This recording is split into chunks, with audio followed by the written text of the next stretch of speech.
Molt bé, i ara sí, arriba l'enllaç covalent. Molt bé. Per què l'enllaç covalent és tan, com diríem, bueno, que dona tant a parlar o que sempre vos dona més mal de cap, ¿vale?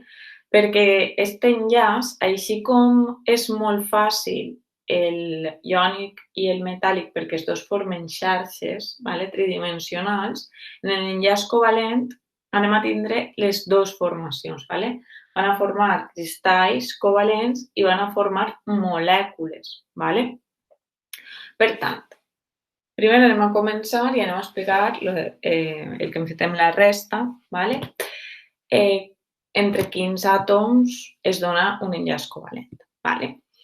Ja sabeu que és entre no metalls i sol tractar-se d'elements que són molt electronegatius, ¿vale? I la seva unió és per compartició d'electrons. Molt bé. Tenim el senyor Lewis i Kossel, ¿vale? Que van proposar una teoria senzilla per a representar les unions d'aquests àtoms. Recordeu les famoses estructures de Lewis que ja començarem a estudiar l'any passat. ¿Vale? I, per tant, es basa un poc en la hipòtesi, com aquí fica, de l'octet, ¿vale? Que tots els àtoms tendeixen a completar aquests 8 electrons, l'octet, ¿vale? Molt bé. Si intentem representar una molècula de diclor o clor, ¿vale? El que fem és, primer el símbol del clor i al voltant fiquem els electrons de valència. Recordeu que el clor ara crec que és 2p5, 2s2, ¿vale? O 3, un segon. Vale, 3s2, 3p5, correcte, que estan en el període 3. Molt bé. Llavors, com és S2P5, vol dir que té 7 electrons de valència. Per tant, el que fem és representar-ho en punteig. I també recordeu que això ho vam veure l'any passat també, que els punteigs es podien representar en una ratlla. I, per tant, aquí tenim aquests 2 electrons que són els que van a ser compartits. I, per tant, se representa mitjançant les estructures de Lewis els enllaços covalents, ¿vale? Bueno, alguns exemples, ¿vale? Tenim aquí el borà, el metà, l'amoníac i l'aigua. Molt bé. I, com ja sabeu, diagrames de punts o més coneguts diagrames de Lewis. Per tant, ara hauríeu de ser capaços tant de fer l'activitat A8 com l'activitat A9, ¿vale? Molt bé. Diu que aquí explica una mica com hauríeu de resoldre aquesta activitat, però vosaltres ja ho sabeu que en els enllaços covalents anem a tindre enllaços simples, dobles i triples, ¿vale? I aquí vos explica que també existeix un enllaç covalent coordinat o datiu. No ho explicaré aquest any, per tant, l'activitat A10 no la farem, ¿vale? Informació interessant o punt interessant fins aquí, però sí que a qui li interessa saber que aquest tipus d'enllaç explica els ions oxoni i amoni i la seva formació a través d'enllaços covalents datius, per si a algú li interessa. ¿Vale? Després, en aquest punt, tenim la geometria molecular. Això no ho vaig explicar l'any passat, ¿vale? Sí que és molt interessant, però ja és més química de segon de batxillerat, ¿vale?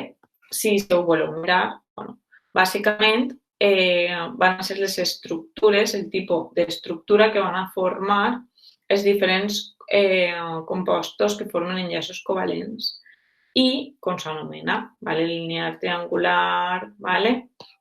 Tetraèdrica, bipiramidal, trigonal. Això va molt bé, sobretot, per a una cosa que parlarem després, que és estudiar la polaritat o no polaritat de les molècules. ¿Vale? Però, bueno, calma. Per tant, l'activitat A11, A12 tampoc. I ara aquí sí entrem en la polaritat dels enllaços covalents. Molt bé.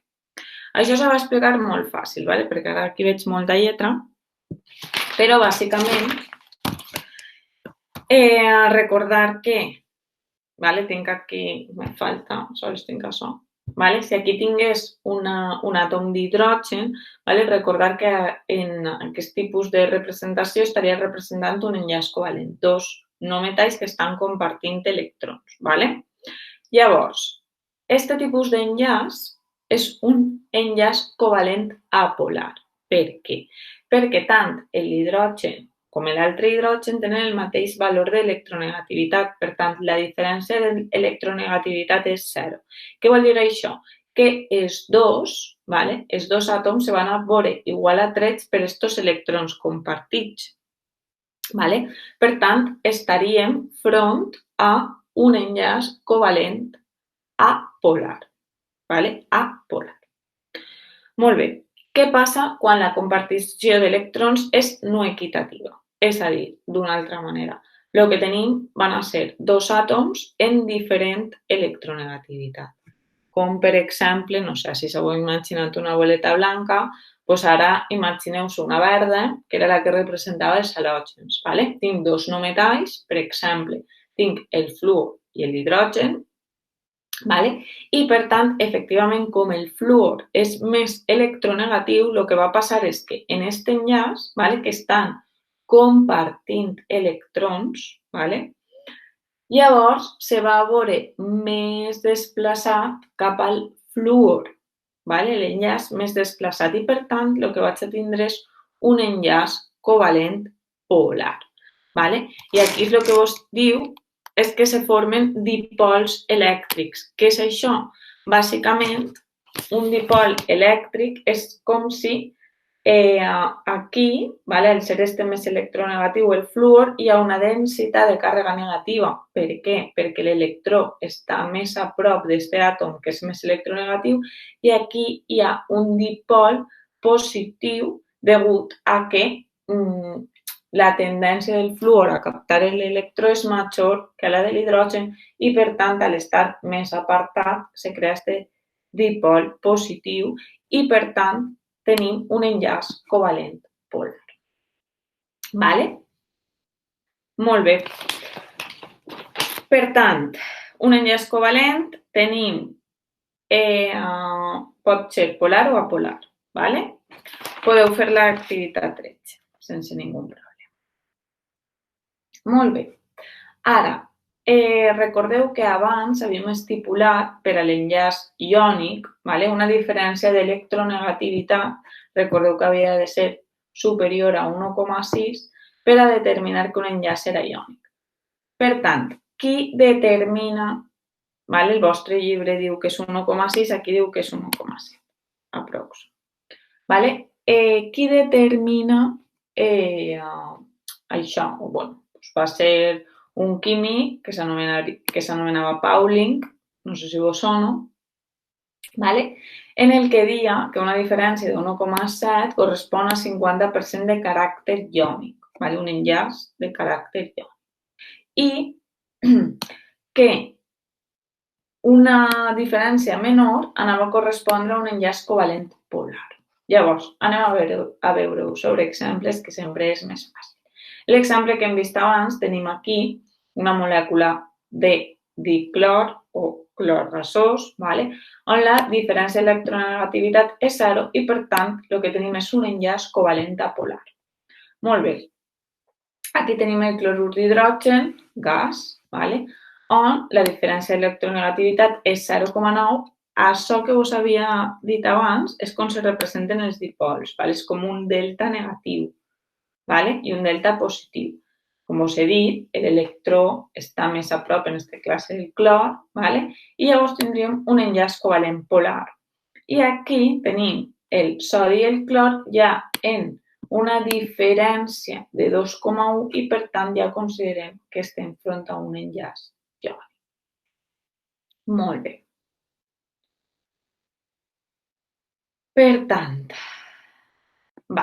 i aquí ve lo important, que sí que teniu algun exemple, alguna activitat, perdó. Molt bé. Llavors, podem tindre enllaços polars però que el conjunt de la molècula siga apolar. I aquí teniu un exemple, ¿vale? Això seria el fluorur de bor. Molt bé.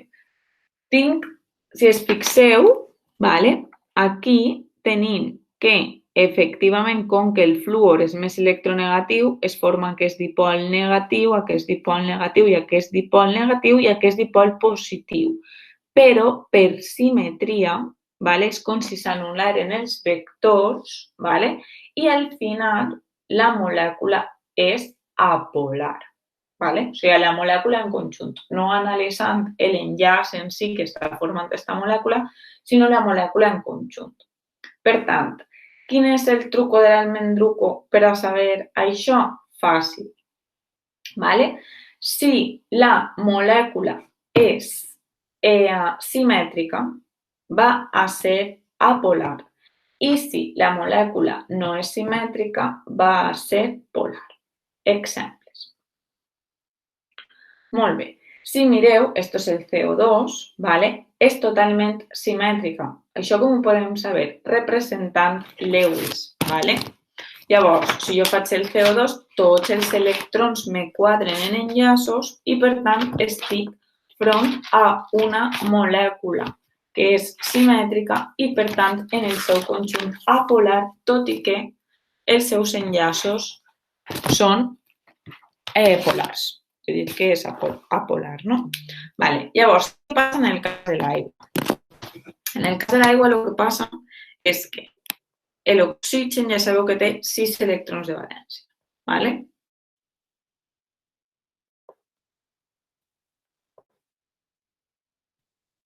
I l'hidrogen té un electró de valència. I, per tant, si es fixeu, l'aigua el que té aquí són dos parells, ¿vale?, d'electrons que no estan formant enllaç. Estos parells d'electrons què fan? ¿Vale? Fan com una repulsió. ¿Vale? A estos electrons és com si els aparten. De fet, la molècula d'aigua és angular. ¿Vale? I, per tant, aquesta és polar. És a dir, no sols els seus enllaços tenen polaritat, sinó que al no ser simètrica, d'aquesta forma així, és com que no s'acaben d'anul·lar aquests dipols, també és una molècula polar. Per tant, teniu l'activitat A14 i A15 per a fer també.